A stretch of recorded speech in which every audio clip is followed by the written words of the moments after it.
A biblical perspective on life, culture and current events. This is 2020 on Vision. Well, some big and important developments that are happening around the world as religious freedom is under threat in the West. Greg Bondar, National Spokesperson for Christian Voice Australia, is back with us. He's the leader of Every Home for Christ in Australia too, and always a special opportunity to talk. Welcome along, Greg Bondar. Oh, thank you, Neil. Delighted to be with you as usual. Hey, I think you've been exploring all sorts of things around religious freedom. And it's not just Christians who are interested in religious freedom. There's all sorts of people who are interested in religious freedom. Let's turn our attention to the US, an outfit called Americans United for Separation of Church and State. And they've got a bit of a conflict going with the US Department of Veterans Affairs. Fill us in on what's happening.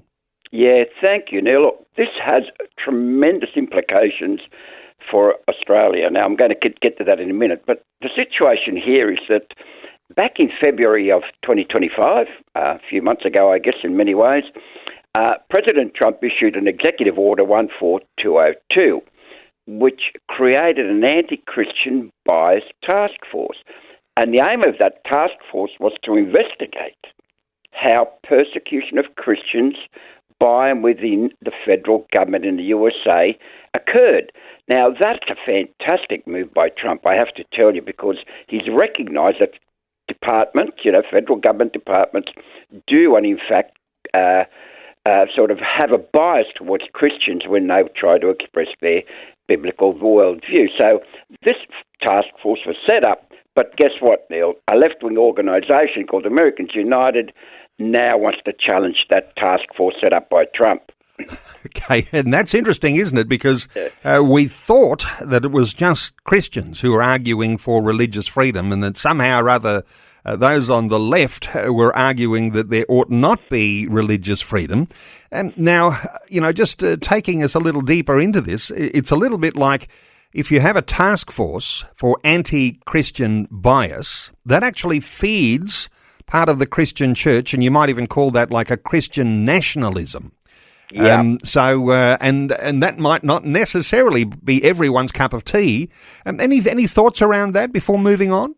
Yeah, look, I have, Neil, because look, see, the issue here is that you've got this organisation called Americans United, left-wing by all means, saying, look, you've got to separate church and state. Now, you know, Neil, that I'm an advocate for having the church involved in politics.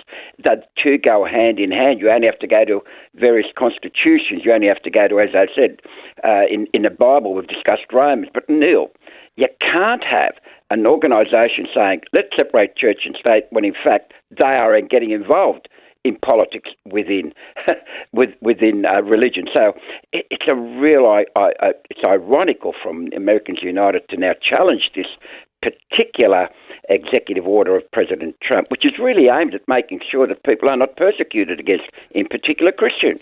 And you know what? I think we celebrate that, don't we? That Donald Trump has come out on the side of Christians who were really under a huge amount of pressure from very left-wing groups. And so now you've got left-wing groups saying, wait a minute, let's get the separation of church and state because it's actually fueling like a Christian nationalism.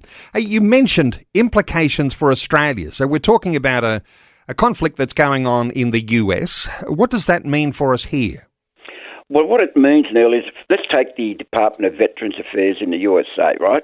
They have developed and established their own task force because a lot of veterans have been persecuted for their particular beliefs, their actions, or what have you. Even now, you've got Christians that are not being treated according to what they're expected to be treated as because they're a Christian or whatever it might be. So what that means for us, Neil, is just imagine if we have government departments here in Australia that may be having policies that sort of work against Christians. Does that mean that any organisation can then get up and sue a federal department because they favour Christians or they have a policy towards Christians. It's a real implication here, Neil, because, if we had this religious discrimination bill of 2021, which is still hiding somewhere in the government corridors, we wouldn't have half of these problems now. Okay. Is there a likelihood, do you think, that we might see even here in Australia the rising up of various, or, if it start with one, left-wing organisations, a little bit like that Americans United, that want religious freedom, no fear or favour, whether you have faith or no faith at all. I think that's where they sort of put themselves in some level of what appears to be neutrality. But likelihood of those sorts of things arising in Australia? Well, Neil, I'm going to reverse the situation. What if a Christian organisation, such as Christian Voice Australia, for example, went and took legal action against a particular government department for having anti-Christian policies? So you can reverse it as well. So the situation here is, do organisations have the right to sue a particular government department for being pro-Christian or anti-Christian? So real implications here for us now. All right. Well, I've got to ask you now that you mentioned such a scenario. Is there something you've got, waiting in the, in the backup arsenal of things that you might be pursuing with the organisation Christian Voice Australia? Is there? I mean, just having these sorts of thoughts. Is there something there that you wouldn't say no to the possibility? Well, Neil, if I had the money, the answer is yes. I would not say no.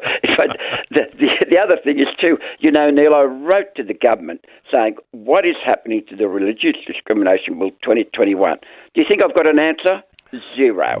So it may well be, if I can get some lawyers behind me, say, look, here we are, we're going to take legal action for not doing anything that you promised that you would do a number of times before the election. So, Neil, there are a lot of implications here, and you know my view that I think that church and Christians need to be involved in day-to-day politics. Otherwise, we're not going to fulfil that great commission of making disciples now. Okay, and lots of that conversation coming over the hours ahead here on 2020. Hey, let's turn some attention to the UK, Greg. Christianity, you're suggesting here, and it's being reported, maybe facing being wiped out around issues to do with freedom of religion or belief. What are your thoughts here? What's in the headlines? Now, Neil, I'm a conservative politician, for want of a better phrase. And yet I read here in the UK, as you know, I was in the UK a few weeks ago, there's a politician called David Smith, who's actually a Labor politician.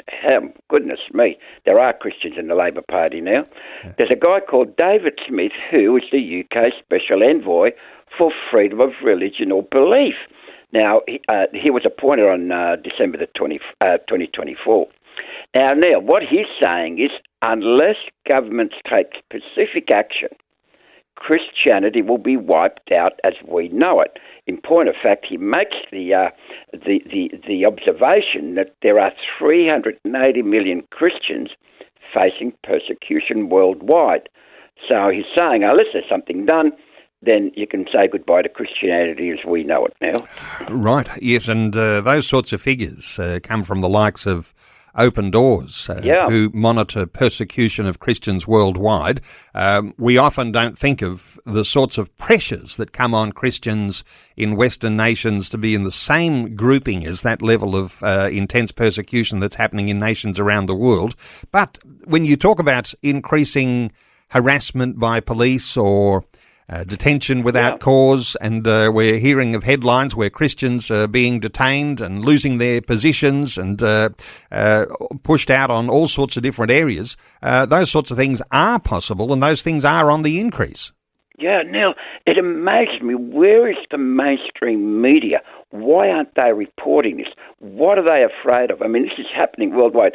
As you know, in my other hat, we have a lot humanitarian aid overseas, and we provide humanitarian aid for in countries where Christianity is forbidden or it's sort of hidden underground. So, Neil, why isn't the media reporting these persecutions?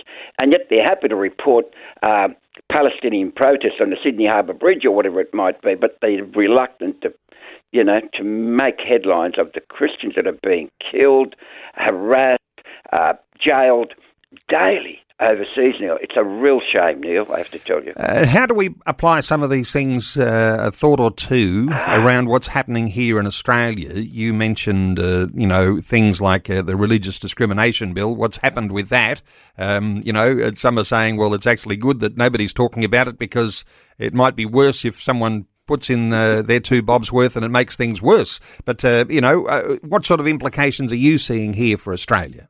Well, Neil, 2 implications. One is Christians must get involved in politics so that we can force our hand and show governments that we want a biblical worldview to help society flourish.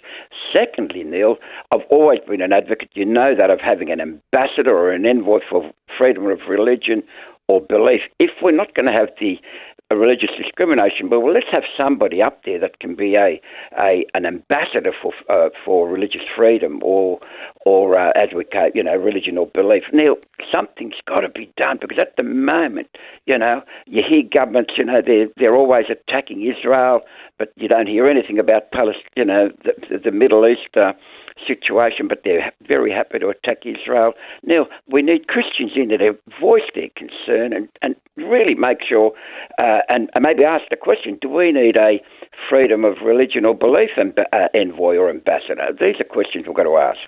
Okay, let's move on. You've also been monitoring along issues around welcome to country ceremonies.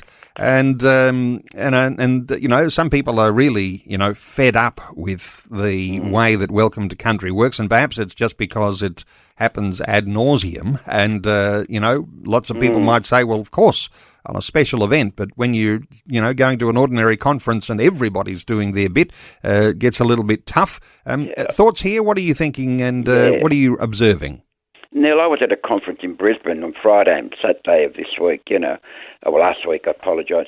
And every speaker, Neil, on day one, got up and said, I'd like to make an acknowledgement to country. And I said, okay, fair enough, Then the second one, then the third one, then the fourth one. And I just said to the organisers, I said, can we just have one acknowledgement to country, for goodness sake? They overlook the fact that acknowledgement ignores the complexities of Australia's colonial history.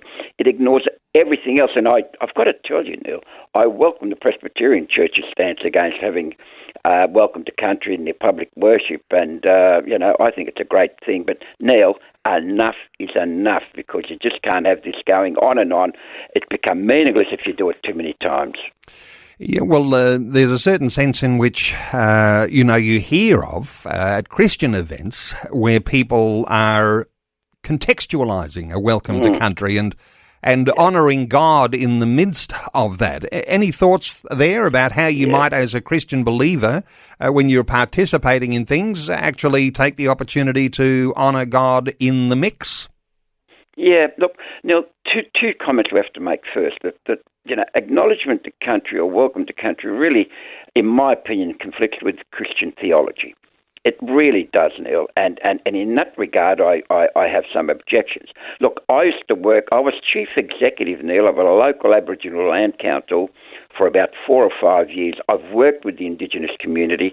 I love them dearly, but even they are telling me that enough is enough. This has gone overboard. Why have welcome to country to everything that you do? It's just starting to lose its meaning. In my opinion, Neil, when I went to a conference, I asked one of my Indigenous pastors to come up and help me do an acknowledgement to country, and he got up, Neil, and he said, welcome to God's country. And that was it. So how good is that?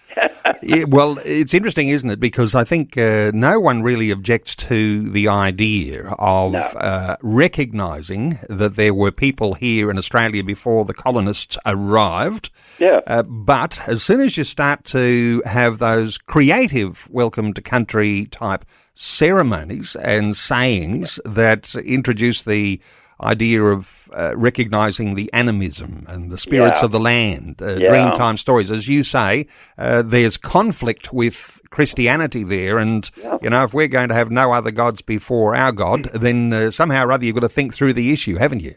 Absolutely. Absolutely, Neil. And, look, I don't want to accuse anybody, but in many respects, when I was at this conference and all these speakers got up to speak, and do an acknowledgement, do you know what it was, Neil? In a couple of words, it was nothing more than virtue signalling, because I wanted to be seen as being, wow, look at me. And I think it's lost meaning, Neil. It has absolutely lost meaning. I've worked with the Aboriginal community for many years. I love them dearly, but this is enough, Neil. I think they've got to have some sort of common standard to say, look, once is enough, Virtue signalling one thing, and others are going to feel that fear factor. Cancel culture is still a thing. The idea if I don't say all of these right politically correct words, then I could be criticised or cancelled. That's also a fear, isn't it? Absolutely. It is. Cancel culture still very ripe.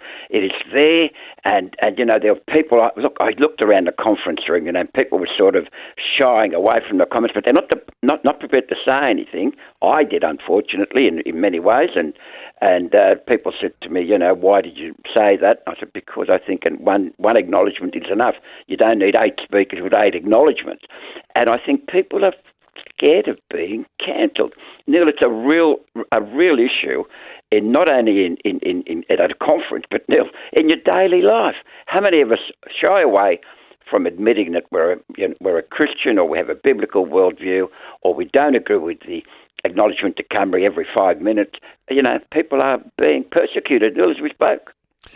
Well, Greg Bondar, always good getting your insights. And for listeners to connect with Greg Bondar, he's the national spokesperson for Christian Voice Australia, christianvoiceaustralia.com.au. He's also the national leader of Every Home for Christ here in Australia, everyhomeforchrist.org.au.